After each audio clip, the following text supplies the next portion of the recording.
Hey, hey, hey, beauties. Rev Ronnie here. Blessings, blessings. That this finds you enjoying a wonderful evening or morning, wherever you happen to be in the world. So, those who read my little title may have been a little bit shocked, dismayed, or surprised. And I promise you that very, very quickly, all will come to light. So yeah, what the hell am I talking about? Being loved can be a bitch, like of all people, me. Oh my goodness. But when we think about what being loved means and what we are trying to accomplish in choosing to be loved, the mere fact that that's even something that we are trying to accomplish, that it's something we need to be trying to accomplish in and of itself is a sad statement. And then again, in the infinite realm of potential possibilities is not necessarily a sad statement, but one of our creation for our own purposes of sheer joy and pleasure. However, moving on away from there, because we can just keep going in circles, back to being love can be a bitch. So what do I refer to when I'm speaking to that? So if we think about what we're talking about with, which is a perceptual paradigm of consciousness, what we're talking about is the manner by which we are thinking, how we are thinking about everything, how we perceive, receive, and respond to life. And when I say life and when I say everything, I mean everything. So from how we think about ourselves to how we think about nature, our jobs, our families, the moon, everything, like everything, your nails, the nail polish, everything, everything. We're talking about the very manner by which we think, we utilize this computing vessel to interact in this world and again perceive, receive, and respond. So if we now think about that this is it's a way of being, and we now put that on par Oy, sorry, with other ways of being, that I'm going to give examples that are on par with what is associative to what we're discussing today. So we're talking basically about on par with other habits of being, other ways of being, other habits of being, other lifestyle choices.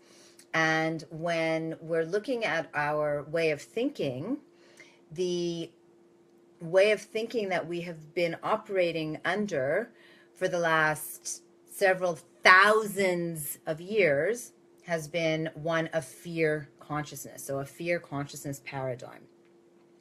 So when we're going to look at ways of being and habits, because it's a fear consciousness paradigm, I'm going to look at, again, habits and ways of being that are on par, kind of, because you can't really get anywhere close to this one. But, so, for example, addictions to things like smoking or alcohol. So you think about somebody who tries to quit smoking or give up drinking, and someone who is addicted to either of those, how difficult it is for them to give that up. So then we can take that to the next level of something like heroin, for example, which is a drug that people have been known to die from their addictions from because they just can't let it go. It's that difficult. It's that insidiously interwoven into their being that they just can't let it go. Again, smoking and alcohol probably more familiar to more people, but I think we get my drift here, right? Okay, we're talking about our thinking. We are talking about the very way by which we experience all that is what we call life. All of it.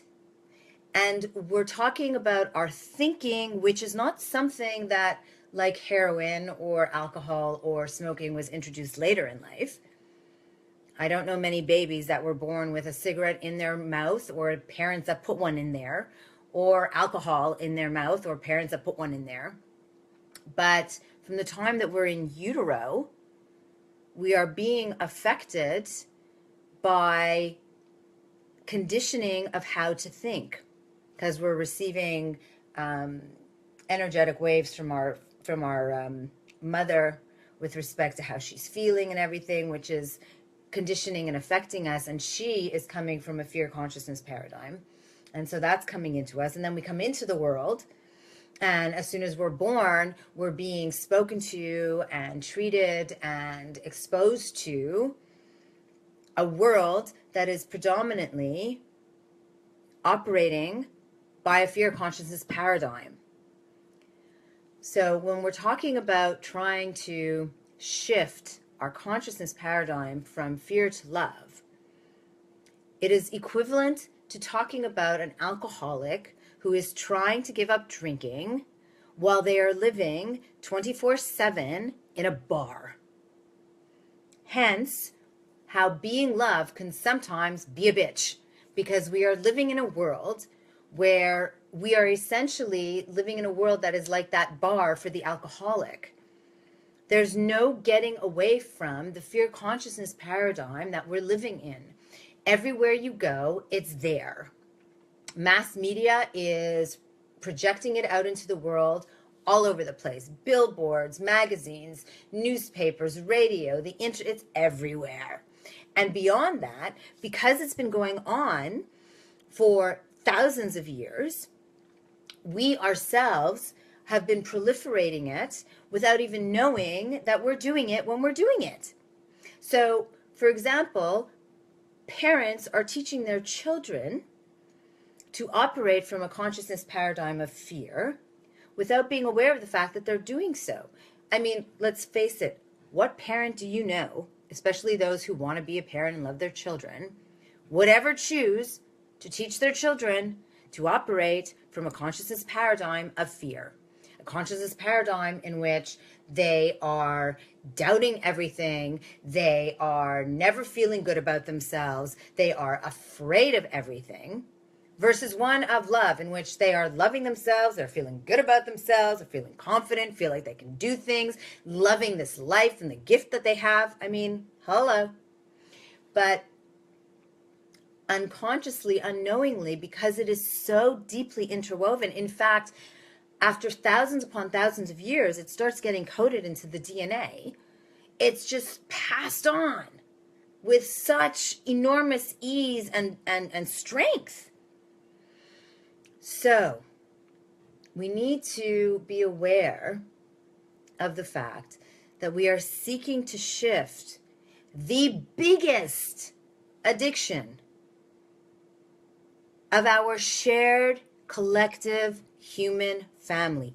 Every single one of us, there is nobody who is not been affected by this. Every single one of us shares in this addiction of thinking via fear consciousness. So when we are trying to shift from fear to love, we are going to have a couple of bumps that we may stumble upon along the way. We may learn something and we may try it out and we may do really, really well, and then we might screw up completely. And we may have to practice and practice and practice 1,000 times over before we actually start to implement it on a more regular basis without so much conscious effort that's needed. And we might need to repeat and repeat and repeat the same lessons over and over and over again. And that's okay, because it's worth it. Because there is absolutely nothing, there is nothing in this world that it is as deeply affecting the entirety of our experience of life itself than the consciousness paradigm by which we operate from. And there is none as blissful as love. And it's also our authentic consciousness paradigm. It's the one in which we are at our highest levels of homeostasis, health and wealth, on all holistic levels of our beingness, body, mind, spirit, heart, all of them. So all that to say, when you are doing your utmost to be the you love yourself to be, give yourself a break. You are doing amazing things, just being dedicated to doing that and trying. And even though there may be times that you are trying the same one thing over and over and over again, and you keep screwing up, and it feels like you're getting nowhere, and you can't see any actual evidence of your learning, you are. You really, really are. And the more of we that continue to do this, that stay dedicated and committed, the easier it becomes for everyone, because we are connected, we are one. And so what each of us does affects everybody else. So I know it can seem like you're not getting anywhere, but you are. So give yourself a pat on the back every once in a while. Stop being so hard on yourself. Stop being so down on the process itself, and instead start celebrating your accomplishments. Start looking for your accomplishments. In fact, why don't you throw a party for yourself and celebrate how awesome you are?